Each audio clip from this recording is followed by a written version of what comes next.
ये भी एक जमाना था, किसने किसको पहचाना था, हुई थी रक्त से मिट्टी लाल, हमने तुमने भी जाना था। आज हम बात करने वाले हैं जलियांवाला बाग हत्याकांड की, जिसने भारतीय स्वतंत्रता संग्राम पर सबसे अधिक प्रभाव डाला और वहीं से ब्रिटिश साम्राज्य के अंत की शुरुआत हुई। पंजाब के अमृतसर में 13 अप्रैल 1919 को, जो कि बैसाखी का भी दिन था, उसी दिन अमृतसर में सैकड़ों साल से एक मेला चलता आ रहा था और मेले की वजह से उस दिन लाखों लोग उधर जमा हुए थे। उसी दिन रोलेट एक्ट का विरोध करने के लिए जलियांवाला बाग में एक सभा हो रही थी और शहर में भी कर्फ्यू लगा था, फिर भी सैकड़ों लोग जलियांवाला बाग में जमा हो रहे थे। और जब नेता वहाँ पे भाषण दे रहे होते हैं, तब ब्रिगेडियर जनरल रेजिनोल्ड डायर वहाँ अपने 90 ब्रिटिश सैनिकों को लेकर पहुँच जाते हैं और सभी के हाथ में भरी हुई राइफल होती है और सैनिकों बाग को घेर कर सैनिकों भरी हुई राइफल से गोलियां चलाना शुरू कर देते हैं बिना कोई चेतावनी दिए और 10 मिनट में 1650 राउंड फायरिंग करते हैं।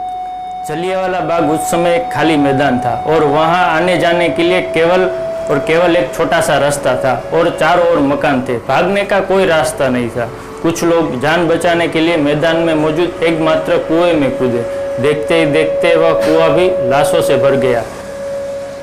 बाग में लगी पत्रिका पर लिखा है कि 120 शव तो सिर्फ कुएं से मिले।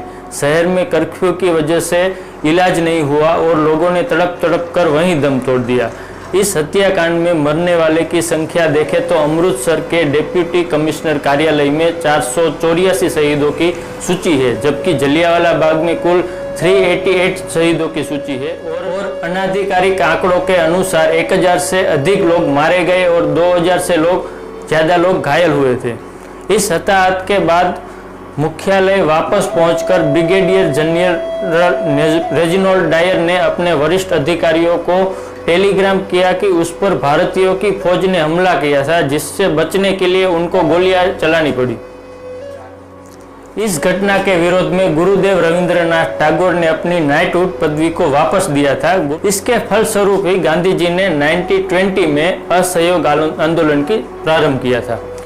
जब इन हत्याकांड की खबर भगत सिंह को हुई तब वो सिर्फ 12 साल के थे और वो अपने स्कूल में से 12 मील पैदल चलकर जलियांवाला बाग पहुंच गए थे। और जब ये जलियांवाला बाग हत्याकांड हो रहा था, उस समय उधम सिंह वहीं मौजूद थे और उनको भी गोली लगी थी और उन्होंने तब तय भी कर लिया था कि वो इसका बदला जरूर लेंगे।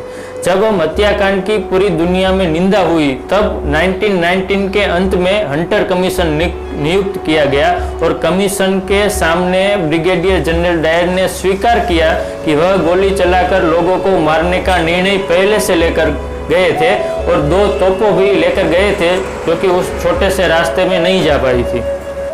इस घटना के बाद 1997 में इंग्लैंड की महारानी एलिजाबेथ भारत दौरे पर थी। तब उसी ने जलियांवाला बाग के इस स्मारक पे मृतकों को श्रद्धांजलि दी थी और 2013 में British prime minister David Cameron ने भी इस स्मारक पे आके उन्होंने भी विजिटर बुक में लिखा था कि ब्रिटिश इतिहास की यह सबसे शर्मनाक घटना में से एक है।